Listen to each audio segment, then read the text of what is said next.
It's time to take a journey through Sig Daddy's mind on Sig Daddy's Wrestling Show. Here's Sig Daddy.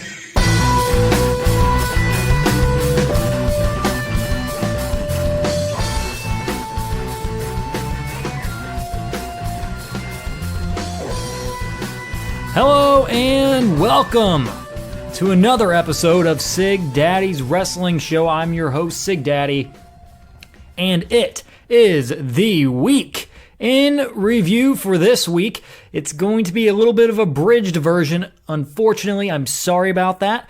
I told you last week that I was going to be covering Dynamite, Powerrr, and Monday Night Raw. Unfortunately, I had a prior engagement that I thought I should be at. It involved my job, and I was unfortunately unable to watch AEW Dynamite last night, but I'll cover Monday Night Raw and NWA Powerrr on this episode next week.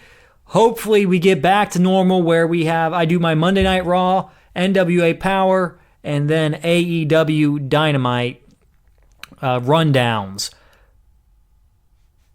But before I get to the Monday Night Raw rundown, I gotta go over something first.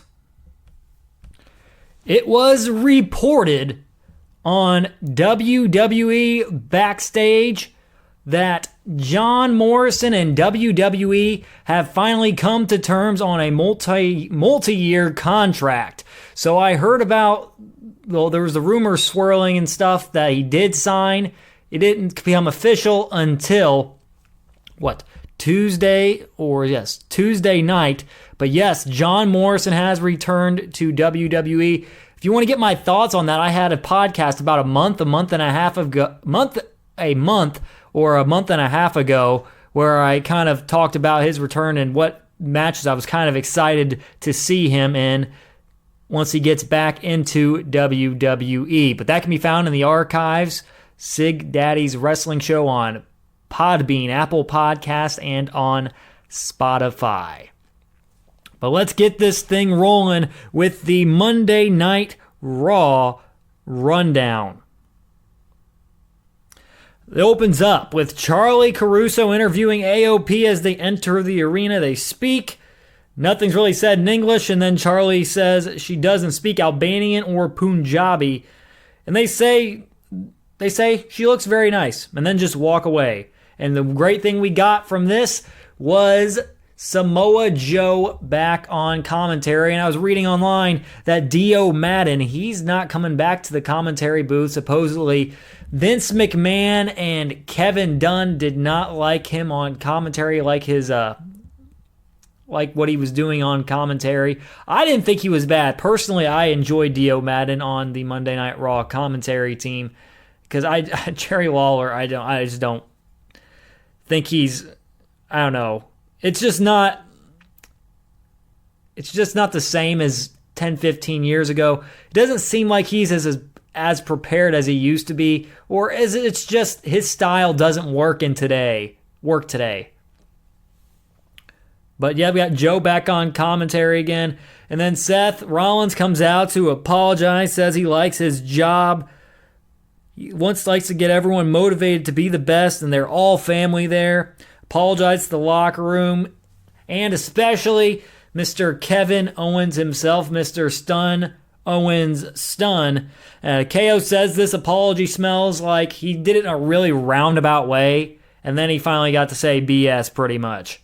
And they didn't bleep it out. That's the second week he said something very inappropriate. And last week, it was P-R-I-C-K. And if you know what I mean, that's what he said last week. So they're trying to get a little more edgy. And AOP comes out, stands at the entrance ramp. And then KO's talking to him. It says KO sees 3 scenarios where all of them end pretty much with KO getting attacked. And they said, he says, might as well do it now. But Seth walks out, and then AOP lets him through.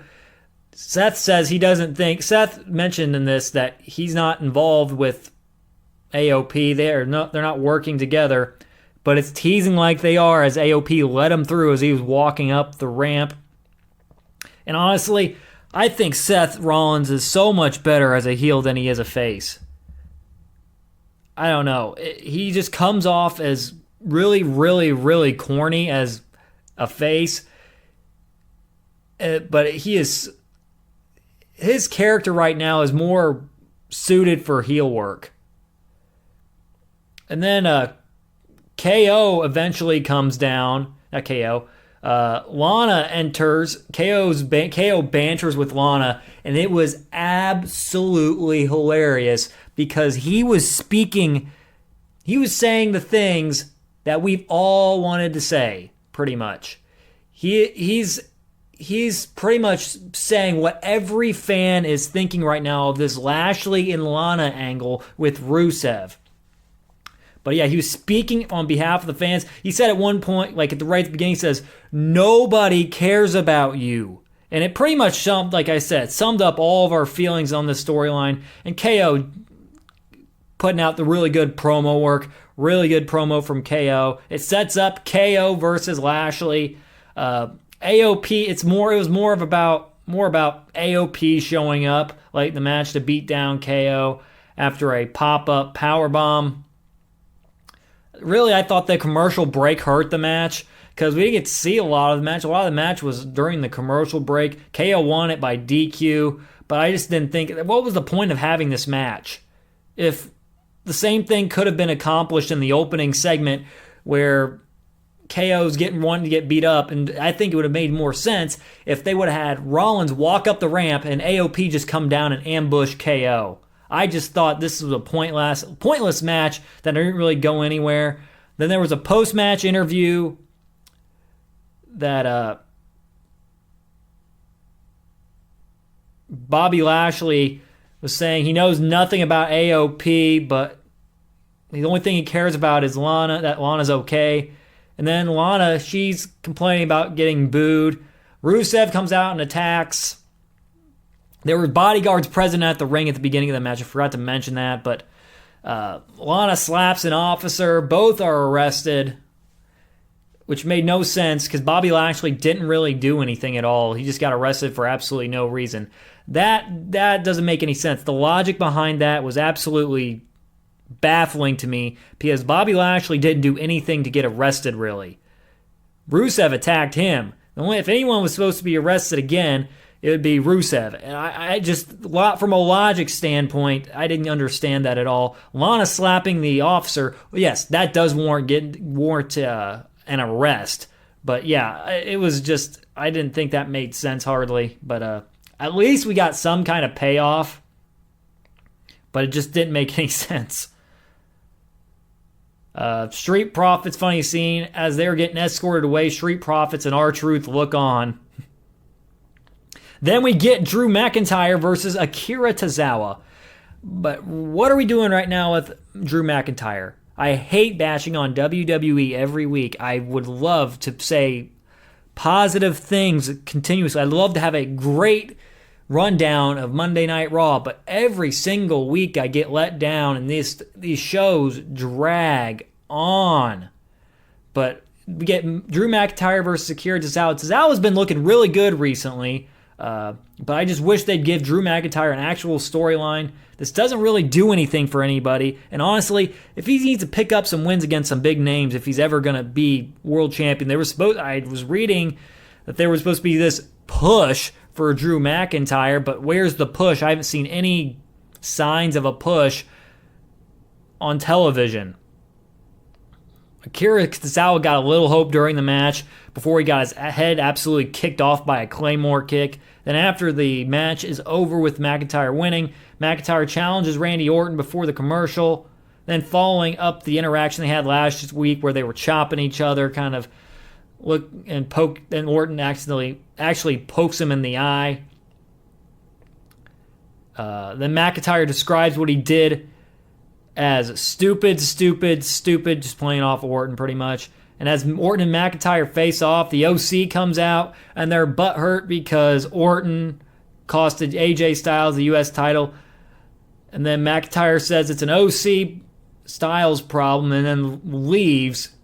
OC comes down, beats down Orton. Ricochet shows up. He gets beat down, and Humberto shows up. Then Ray shows up, which ultimately set up a 6-man for later on in the show, for the main event, actually.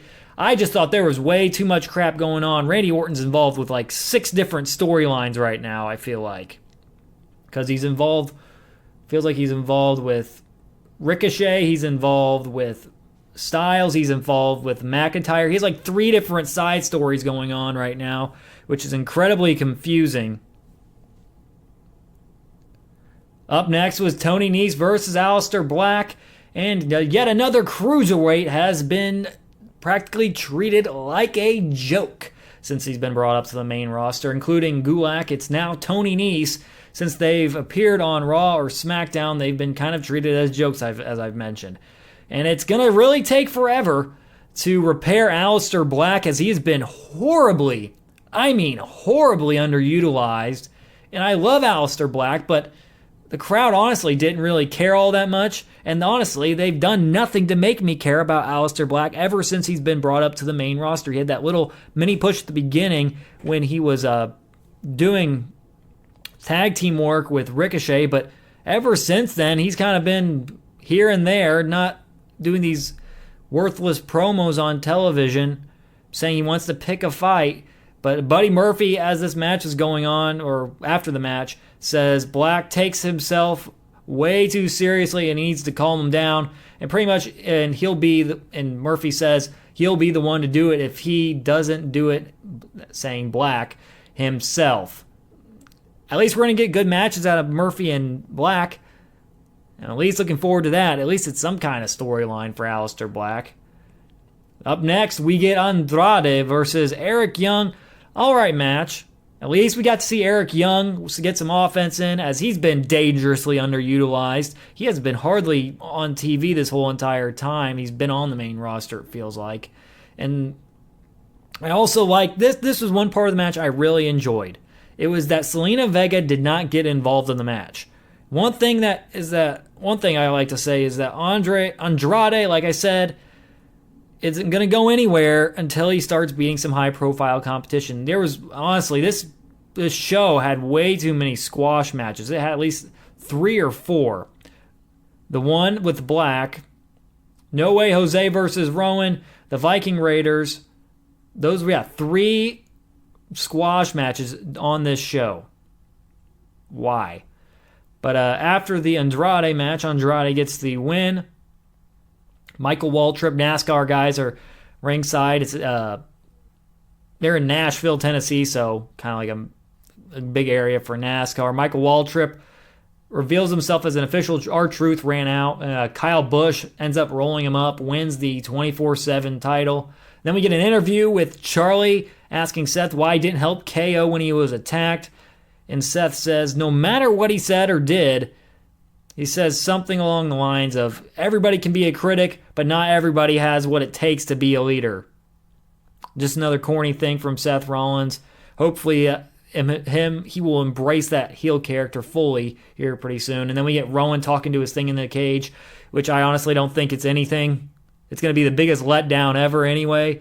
And Rowan has completely fallen down the totem pole. He had a feud with Roman Reigns, and he actually got a win against Roman Reigns, I'm pretty sure, on pay-per-view.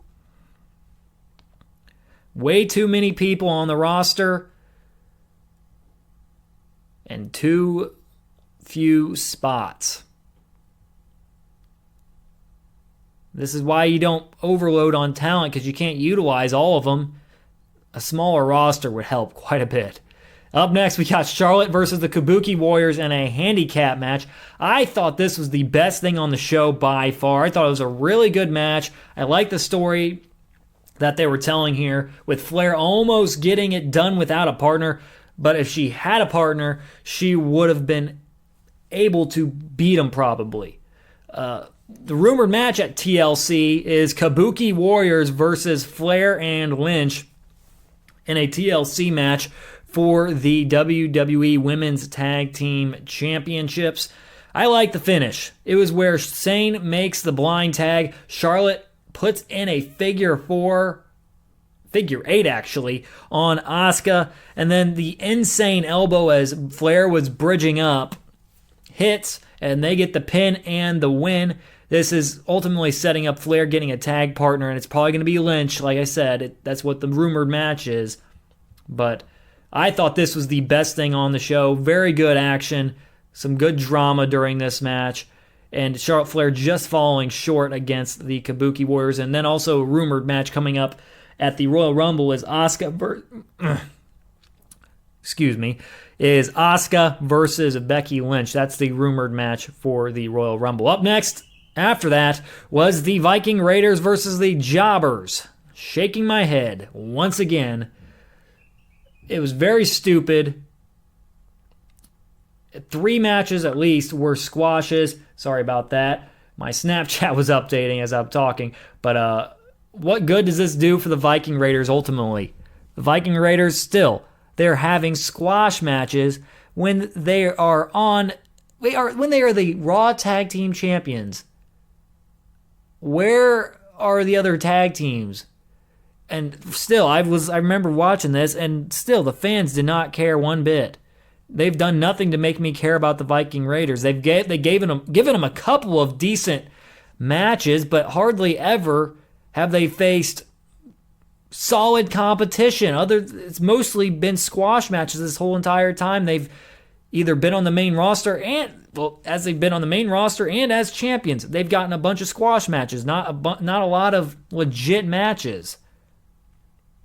Then we get promos from Rey, Carrillo, and Ricochet before their 6-man tag, and it's the main event with the OC, Gallows, Anderson, and AJ Styles versus Humberto Carrillo, Rey Mysterio, and Ricochet. I thought this was a fun tag to close the show. I thought this was a fun tag to end the show. A second rope Styles Clash gets the win for Ricochet, and it gets AJ his momentum back after losing the U.S. title last week to Rey Mysterio, and it keeps Rey and Carrillo from taking the pin. That's the one thing I liked, because Rey's the U.S. champion right now. It was not been a good idea to have him get pinned, and then Carrillo, who's trying to rebuild himself after his first couple of losses on the main roster. He's trying to rebuild himself up, and it seems like they're going to be setting up at least Rey Mysterio and Styles again, and then Carrillo against, there's probably going to be Carrillo against Styles also, but one thing I didn't understand is why McIntyre didn't get involved in this last segment with Orton, because Orton had an RKO on AJ Styles to end the show. So yeah, and AJ Styles is getting involved with Randy Orton. So I am so confused because there's it feels like it's 8 different storylines intertwined into one, which is really confusing. I wish they would just kind of narrow it down to a couple of people so it could save me from the confusion. And then I noticed after the show, I was reading some rumblings on Twitter and various articles that they have hardly anything set up for TLC. I don't think from what I can think of right now, there have been no matches announced for the pay-per-view, and it's 2 weeks away. It's less than a week and a half away. That's not good. That, like they did with Hell in a Cell, they literally had 2 or 3 matches before 2 days before the show. You gotta have better foresight and having stuff prepared so people know what they are buying or know what they are watching on pay-per-view and spending their Sunday night in December. But really, ultimately, this show was a 2-match show, and everything else you could pretty much skip. The OC match with Carrillo, Mysterio, and Ricochet was fun, and then the Charlotte Flair versus Kabuki Warriors match was really, really good, I thought. But other than that, you could really skip this whole entire show. And my last show I'm looking at this week is NWA Powerrr. It's the go-home show, actually, before Into the Fire, the pay-per-view coming up on Saturday, December 14th. Colt Cabana and Ricky Starks had a non-title match to start the show. Aaron Stevens comes out with his hands in his ears, and Question Mark out with him. Everyone comes out. Everyone can just come out. He says this. He says this. Everyone can just come out and hand out random title shots. Steven says he wants a title shot, and he's talking about his Hollywood background and stuff. And then Cabana says he's nothing but an actor. And he says if Stevens can get a win by himself, he will get a title shot. And then Stevens sends Question Mark to the back. Stevens dominates the action. It's a very short match. And after Stevens goes down with an apparent knee injury, was pulling an acting job. I like how they play off this character. And he has official distracted. And Question Mark comes out to check on him and then hits him with the karate chop. And Stevens gets up and pins him. And what I've seen, the match announced at Into the Fire, it's going to be a 3-way match between Colt Cabana, Ricky Starks, and Aaron Stevens for the NWA national title. And then after that, we get a video package of James Storm saying there's a conspiracy that Aldis has been ducking him this whole entire time, pretty much. Multiple matches they have brushed aside, including his 3-way to announce the number one contender for the NWA World's Heavyweight Championship.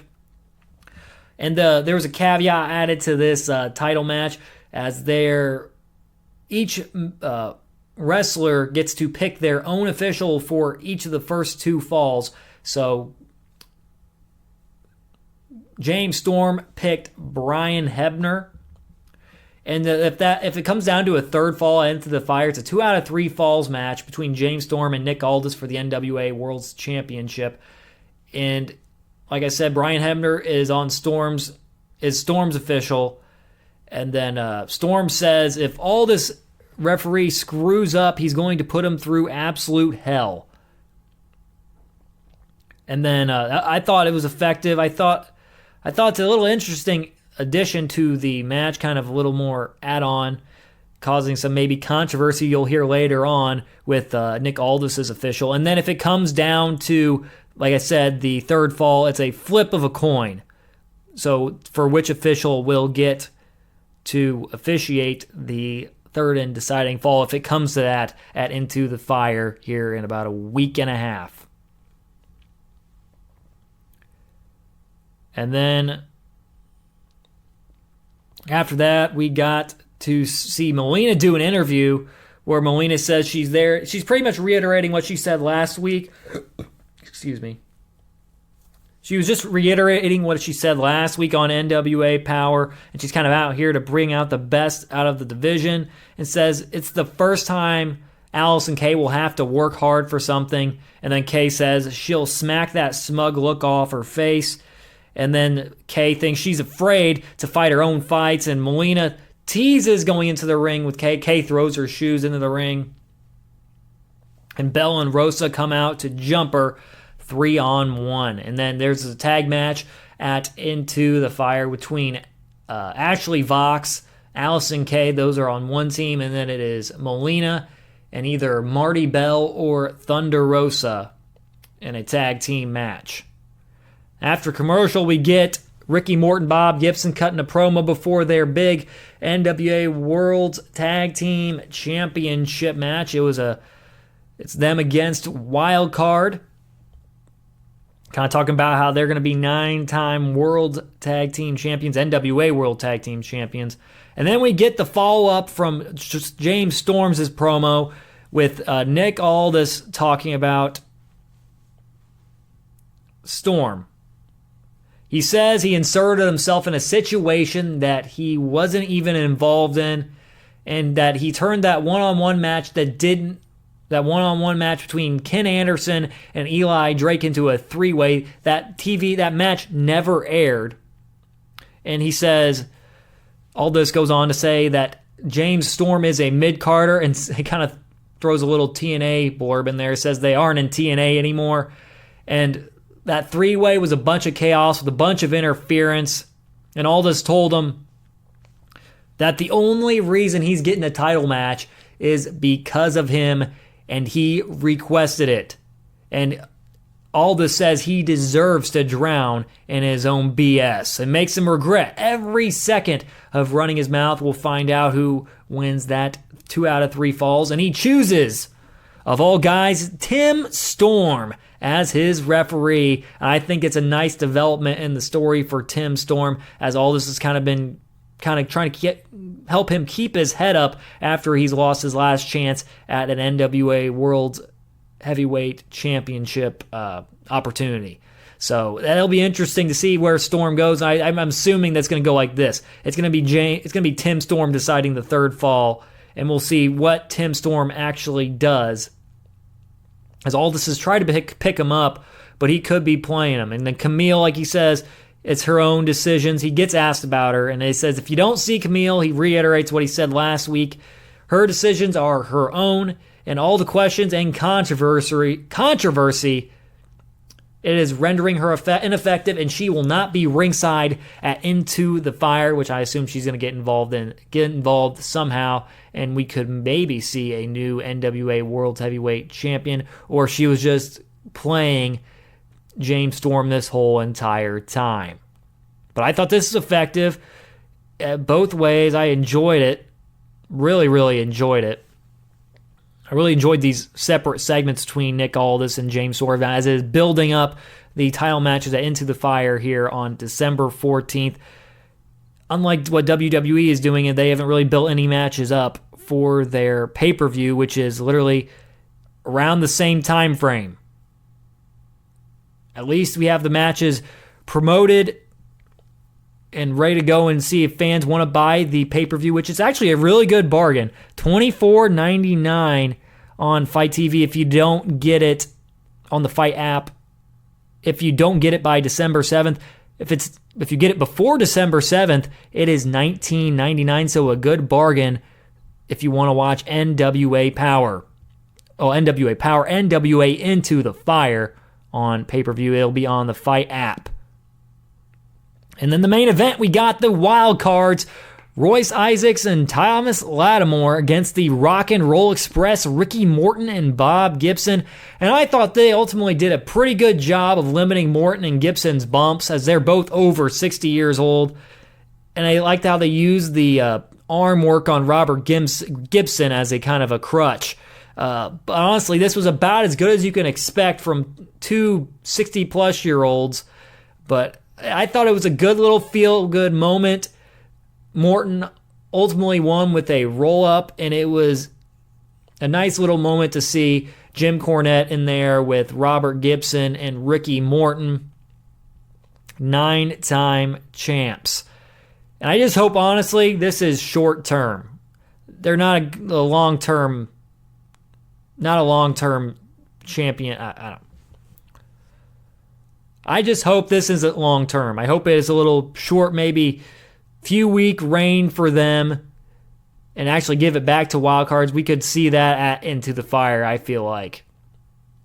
But 9-time champs, and then afterward, they was kind of thanking Cornette for what he's contributed to NWA Powerrr, as he has resigned over the last couple of weeks ago. He resigned a couple of weeks ago after his remarks on NWA Powerrr, his kind of racial remarks.